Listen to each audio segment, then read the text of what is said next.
The adventure of the cheap flat. So far, in the cases which I have recorded, Poirot's investigations have started from the central fact, whether murder or robbery, and have proceeded from thence by a process of logical deduction to the final, triumphant unraveling. In the events I am now about to chronicle, a remarkable chain of circumstances led from the apparently trivial incidents, which first attracted Poirot's attention to the sinister happenings which completed a most unusual case. I had been spending the evening with an old friend of mine, Gerald Parker. There had been, perhaps, about half a dozen people there besides my host and myself, and the talk fell, as it was bound to do sooner or later, wherever Parker found himself, on the subject of house hunting in London. Houses and flats were Parker's special hobby. Since the end of the war, he had occupied at least half a dozen different flats and maisonettes. No sooner was he settled anywhere than he would light unexpectedly upon a new find, and would forthwith depart bag and baggage.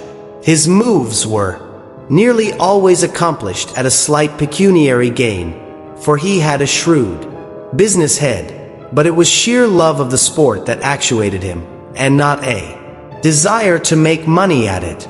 We listened to Parker for some time with the respect of the novice for the expert. Then it was our turn, and a perfect babble of tongues was let loose. Finally, the floor was left to Mrs. Robinson, a charming little bride who was there with her husband. I had never met them before, as Robinson was only a recent acquaintance of Parker's. Talking of flats, she said, have you heard of our piece of luck, Mr. Parker? We've got a flat, at last, in Montagu Mansions. Well, said Parker, I've always said there are plenty of flats at a price, yes, but this isn't at a price. It's dirt cheap, £80 a year. But Montagu Mansions is just off Knightsbridge, isn't it? Big, handsome building. Or are you talking of a poor relation of the same name, stuck in the slums somewhere? No, it's the Knightsbridge one. That's what makes it so wonderful. Wonderful is the word. It's a blinking miracle. But there must be a catch. Somewhere. Big premium, I suppose. No premium. No prem. Oh, hold my head, somebody, groaned Parker. But we've got to buy the furniture, continued Mrs. Robinson. Ah. Parker brisked up. I knew there was a catch. For £50. And it's beautifully furnished. I give it up, said Parker. The present occupants must be lunatics with a taste for philanthropy. Mrs. Robinson was looking a little troubled. A little pucker appeared between her dainty brows. It is queer, isn't it? You don't think that the place is haunted? Never heard of a haunted flat, declared Parker decisively. Ain't you? Mrs. Robinson appeared far from convinced. But there were several things about it all that struck me as, well, queer. For instance, I suggested, said Parker, our criminal expert's attention is aroused. Unburden yourself to him, Mrs. Robinson. Hastings is a great unraveler of mysteries. I laughed, embarrassed but not wholly displeased with the role thrust upon me. Oh, not really queer, Captain Hastings, but when we went to the agents, Stosser and Paul, we hadn't tried them before because they only have the expensive Mayfair flats, but we thought at any rate it would do no harm. Everything they offered us was $400 and $500 a year, or else huge premiums, and then, just as we were going, they mentioned that they had a flat at 80, but that they doubted if it would be any good our going there, because it had been on their books some time and they had sent so many people to see it that it was almost sure to be taken. Snapped up, as the clerk put it. Only people were so tiresome in not letting them know, and then they went on sending, and people get annoyed at being sent to a place that had, perhaps, been let some time." Mrs. Robinson paused for some much-needed breath, and then continued. "We thanked him, and said that we quite understood it would probably be no good, but that we should like an order all the same, just in case. And we went there straight away in a taxi, for, after all, you never know. Number 4 was on the 2nd floor, and just as we were waiting for the lift, Elsie Ferguson. She's a friend of mine, Captain Hastings, and they are looking for a flat, too, came hurrying down the stairs. 'Ahead of you for once, my dear,' she said. 'But it's no good. It's already let.' That seemed to finish it, but, well, as John said, the place was very cheap. We could afford to give more, and perhaps if we offered a premium, a horrid thing to do, of course, and I feel quite ashamed of telling you, but you know what flat hunting is." I assured her that I was well aware that in the struggle for house room the baser side of human nature frequently triumphed over the higher, and that the well-known rule of dog eat dog always applied. So we went up and, would you believe it, the flat wasn't let at all. We were shown over it by the maid, and then we saw the mistress, and the thing was settled then and there. Immediate possession and £50 for the furniture. We signed the agreement next day, and we are to move in tomorrow. Mrs. Robinson paused triumphantly. "And what about Mrs. Ferguson?" asked Parker. "Let's have your deductions, Hastings." "Obvious, my dear Watson," I quoted lightly. "She went to the wrong flat." "Oh, Captain Hastings, how clever of you!" cried Mrs. Robinson, admiringly. "I rather wished Poirot had been there. Sometimes I have the feeling that he rather underestimates my capabilities."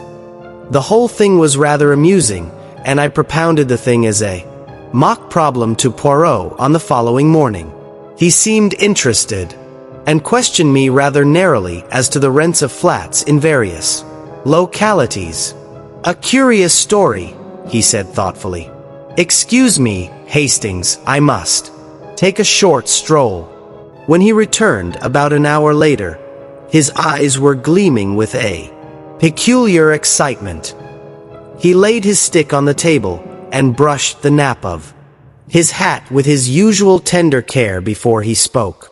"It is as well, mon ami, that we have no affairs of moment on hand. We can devote ourselves wholly to the present investigation." "What investigation are you talking about?" "The remarkable cheapness of your friends, Mrs. Robinson's new flat." "Poirot, you are not serious." "I am most serious. Figure to yourself, my friend, that the real rent of those flats is £350. I have just ascertained that from the landlord's agents. And yet this particular flat is being sublet at £80. Why? There must be something wrong with it. Perhaps it is haunted, as Mrs. Robinson suggested." Poirot shook his head in a dissatisfied manner. "Then again, how curious it is that her friend tells her the flat is let, and when she goes up, behold, it is not so at all. But surely you agree with me that the other woman must have gone to the wrong flat. That is the only possible solution. You may or may not be right on that point, Hastings. The fact still remains that numerous other applicants were sent to see it, and yet, in spite of its remarkable cheapness, it was still in the market when Mrs. Robinson arrived. That shows that there must be something wrong about it." Mrs. Robinson did not seem to notice anything amiss. "Very curious, is it not? Did she impress you as being a truthful woman, Hastings?" "She was a delightful creature. Evidement, since she renders you incapable of replying to my question." "Describe her to me, then." "Well, she's tall and fair. Her hair's really a beautiful shade of auburn." "Always you have had a penchant for auburn hair," murmured Poirot. "But continue." "Blue eyes and a very nice complexion and, well, that's all, I think. I concluded lamely. And her husband? Oh, he's quite a nice fellow, nothing startling. Dark or fair? I don't know. Betwixt and between, and just an ordinary sort of face. Poirot nodded. Yes, there are hundreds of these average men, and, anyway, you bring more sympathy and appreciation to your description of women. Do you know anything about these people? Does Parker know them well? They are just recent acquaintances, I believe. But surely, Poirot, you don't think for an instant. Poirot raised his hand. Tout doucement, mon ami. Have I said that I think anything?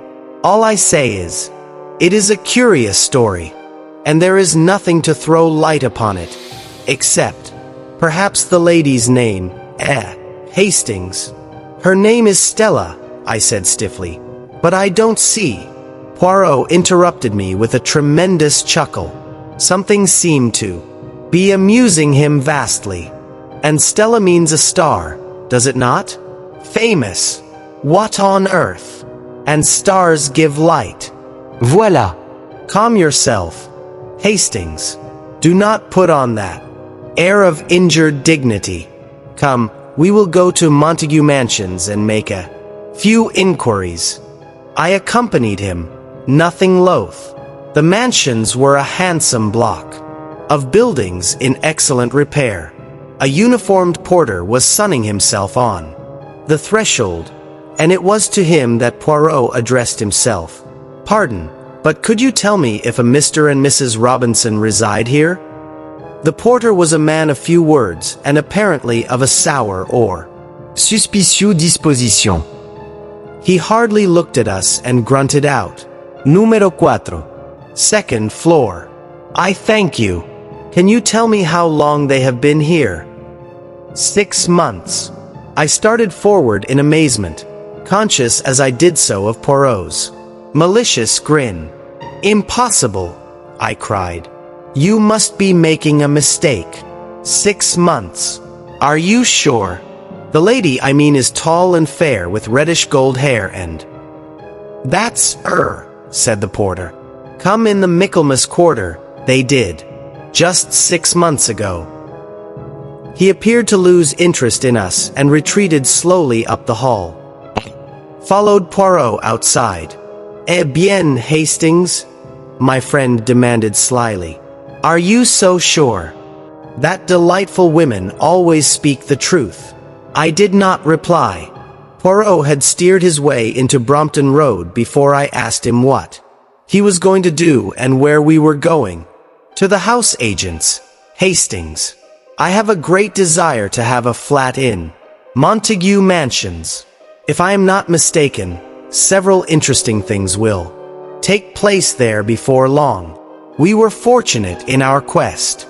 Number 8, on the 4th floor, was to be let, furnished at 10 guineas a week. Poirot promptly took it for a month. Outside in the street again, he silenced my protests. But I make money nowadays. Why should I not indulge a whim? By the way, Hastings, have you a revolver? Yes, somewhere, I answered, slightly thrilled. Do you think that you will need it? It is quite possible. The idea pleases you, I see. Always the spectacular and romantic appeals to you.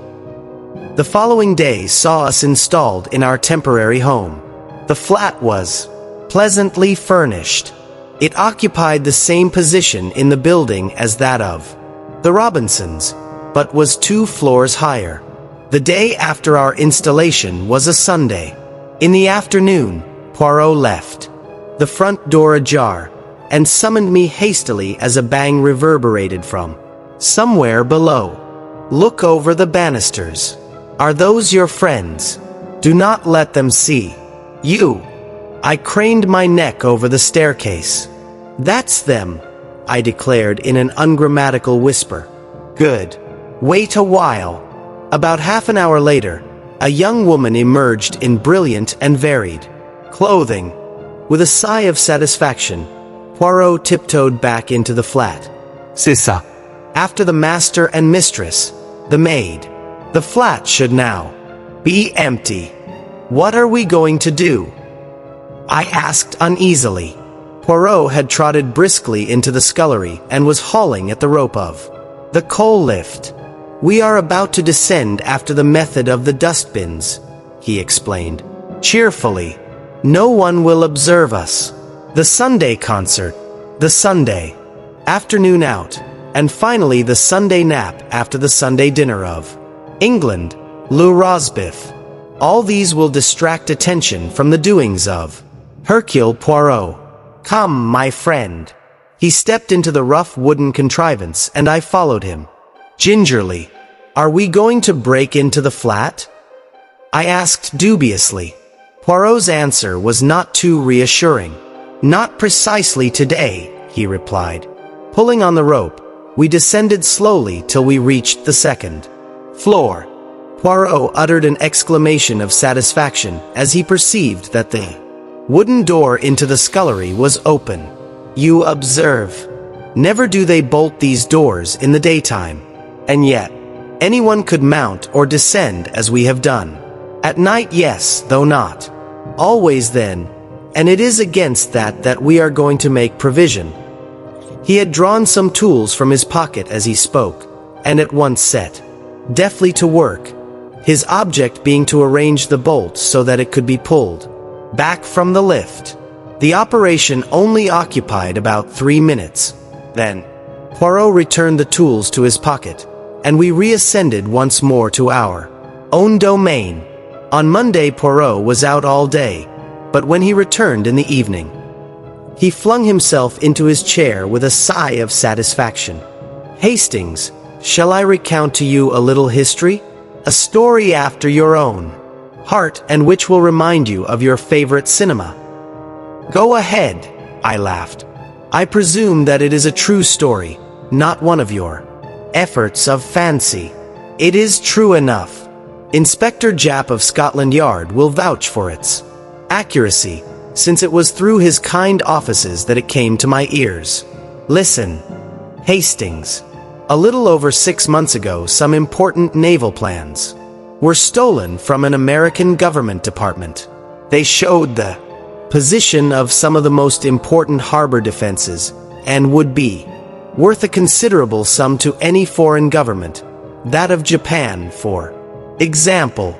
Suspicion fell upon a young man named Luigi Valdarno, an Italian by birth, who was employed in a minor capacity in the department and who was missing at the same time as the papers. Whether Luigi Valdarno was the thief or not, he was found 2 days later on the east side in New York, shot dead. The papers were not on him.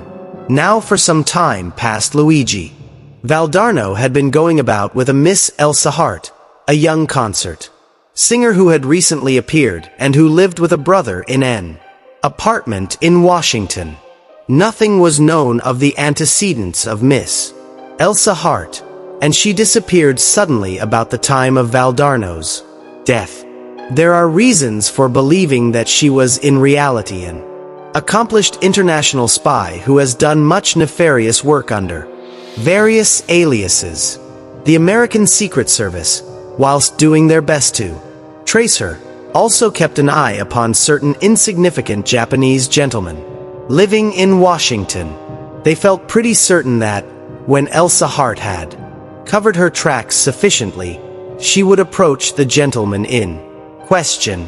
One of them left suddenly for England a fortnight ago. On the face of it, therefore, it would seem that Elsa Hart is in England.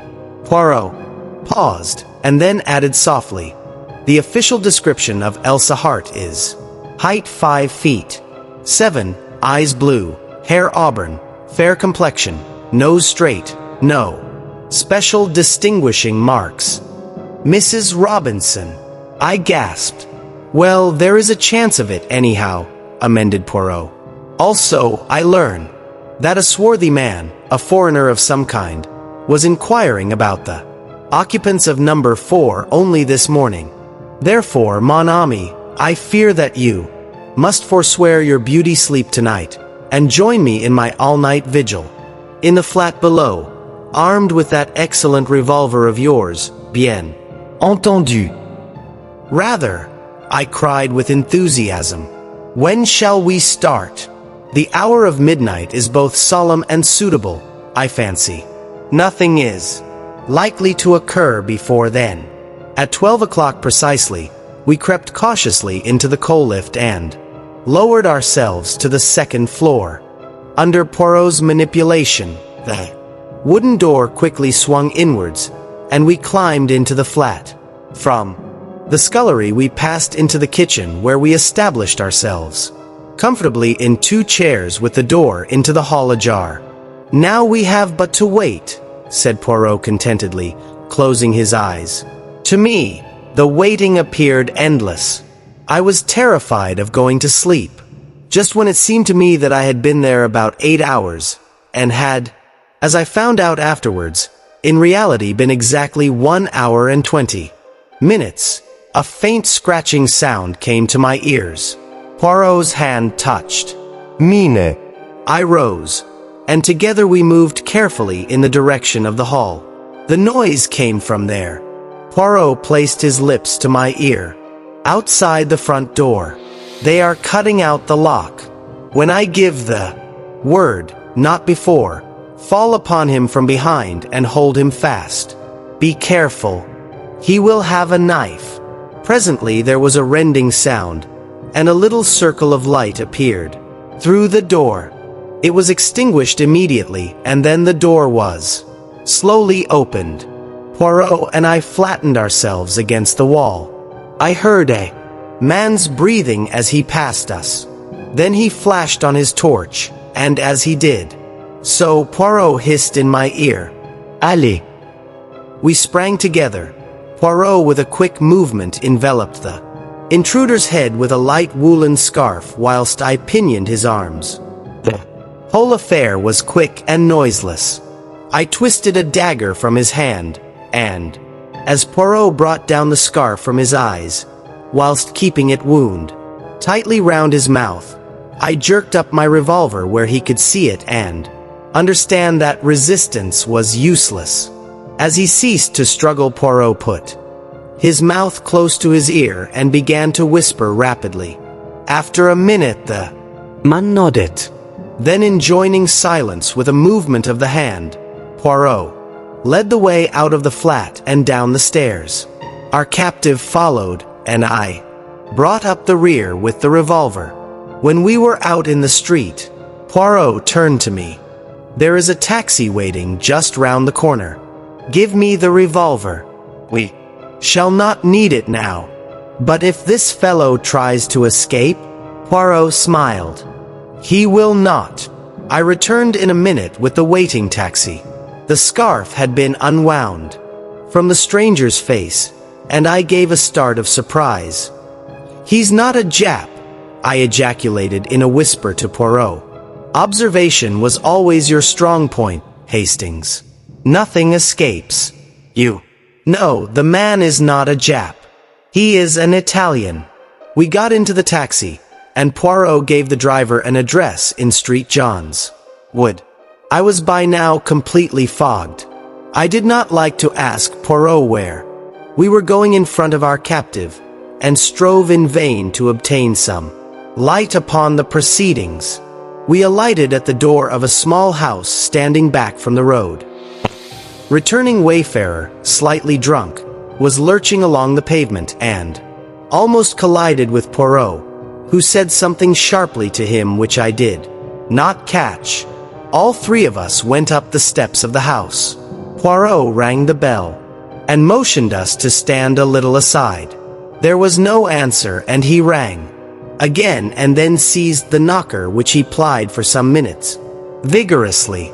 A light appeared suddenly above the fanlight, and the door was opened cautiously a little way. What the devil do you want? A man's voice demanded harshly. I want the doctor. My wife is taken ill. There's no doctor here. The man prepared to shut the door, but Poirot thrust his foot in adroitly. He became suddenly a perfect caricature of an infuriated Frenchman. What you say, there is no doctor. I will have the law of you. You must. Come. I will stay here and ring and knock all night. My dear sir, the door was opened again. The man, clad in a dressing gown and slippers, stepped forward to pacify Poirot with an uneasy glance round. I will call the police. Poirot prepared to descend the steps. No, don't do that for heaven's sake. The man dashed after him. With a neat push, Poirot sent him staggering down the steps. In another minute all three of us were inside the door, and it was pushed to and bolted. Quick, in here. Poirot led the way into the nearest room, switching on the light as he did so. And you, behind the curtain. Si, signor, said the Italian, and slid rapidly behind the full folds of rose-colored velvet which draped the embrasure of the window. Not a minute too soon. Just as he disappeared from view, a woman rushed into the room. She was tall with reddish hair and held a scarlet kimono round her slender form. Where is my husband? She cried with a quick, frightened glance. Who are you? Poirot stepped forward with a bow. It is to be hoped your husband will not suffer from a chill. I observed that he had slippers on his feet, and that his dressing gown was a warm one. Who are you? What are you doing in my house? It is true that none of us have the pleasure of your acquaintance, madam. It is especially to be regretted, as one of our number has come specially from New York in order to meet you. The curtains parted and the Italian stepped out. To my horror I observed that he was brandishing my revolver, which Poirot must doubtless have put down through inadvertence in the cab. The woman gave a piercing scream and turned to fly, but Poirot was standing in front of the closed door. Let me by, she shrieked. He will murder me. Who was it dat croaked Luigi Valdarno? Asked the Italian hoarsely, brandishing the weapon and sweeping each one of us with it. We dared not move. My God, Poirot, this is awful. What shall we do? I cried. You will oblige me by refraining from talking so much, Hastings. I can assure you that our friend will not shoot until I give the word. Use sure dat, said the Italian, leering unpleasantly. It was more than I was, but the woman turned to Poirot like a flash. What is it you want? Poirot bowed. I do not think it is necessary to insult Miss Elsa Hart's intelligence by telling her. With a swift movement, the woman snatched up a big black velvet cat, which served as a cover for the telephone. They are stitched in the lining of that. Clever, murmured Poirot appreciatively. He stood aside from the door. Good evening, madam. I will detain your friend from New York whilst you make your getaway. What a fool, roared the big Italian, and raising the revolver he fired point blank at the woman's retreating figure just as I flung myself upon him. But the weapon merely clicked harmlessly, and Poirot's voice rose in mild reproof. Never will you trust your old friend, Hastings. I do not care for my friends to carry loaded pistols about with them, and never would I permit a mere acquaintance to do so. No, no, mon ami. This to the Italian who, swearing hoarsely, Poirot continued to address him in a tone of mild reproof. See now what I have done for you. I have saved you from being hanged, and do not think that our beautiful lady will escape. No, no, the house is watched, back and front. Straight into the arms of the police they will go. Is not that a beautiful and consoling thought? Yes, you may leave the room now, but be careful, be very careful. He is gone, and my friend Hastings looks at me with eyes of reproach. But it was also simple.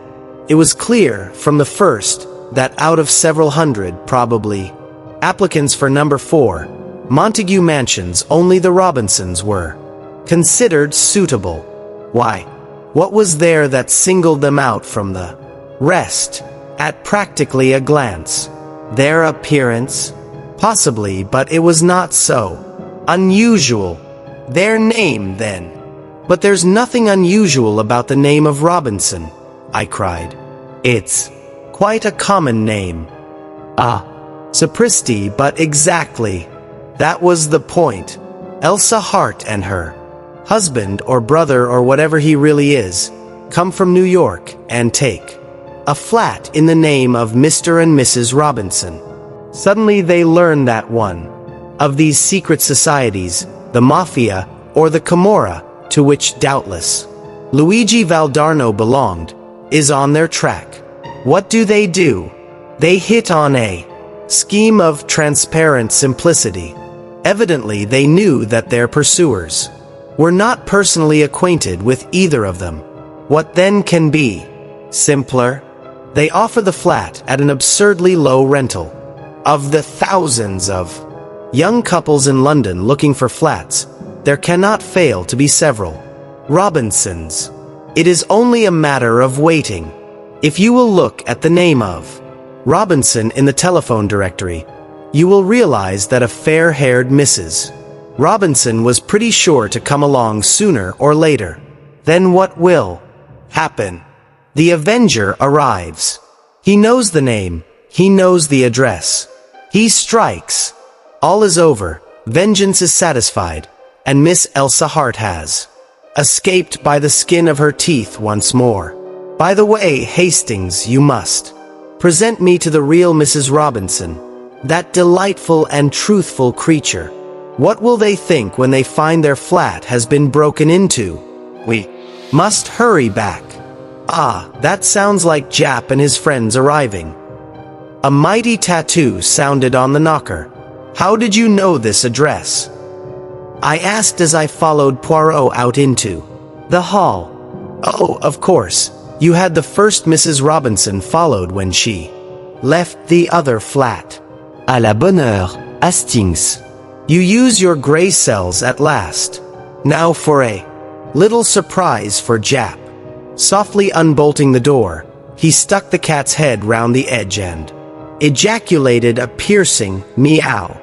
The Scotland Yard inspector, who was standing outside with another man, jumped in spite of himself. It's only Monsieur Poirot at one of his little jokes, he exclaimed as Poirot's head followed that of the cat. Let us in, monsieur. You have our friends safe and sound? Yes, we've got the birds all right. But they hadn't got the goods with them. I see. So you come to search. Well, I am about to depart with Hastings. But I should like to give you a little lecture upon the history and habits of the domestic cat. For the Lord's sake, have you gone completely balmy? The cat, declaimed Poirot, was worshipped by the ancient Egyptians. It is still regarded as a symbol of good luck if a black cat crosses your path. This cat crossed your path tonight, Jap. To speak of the interior of any animal or any person is not, I know, considered polite in England. But the interior of this cat is perfectly delicate. I refer to the lining. With a sudden grunt, the second man seized the cat from Poirot's hand. Oh, I forgot to introduce you, said Jap. Mr. Poirot, this is Mr. Burt of the United States Secret Service. The American's trained fingers had felt what he was looking for. He held out his hand, and for a moment speech failed him. Then he rose to the Occasion. Pleased to meet you, said Mr. Burt.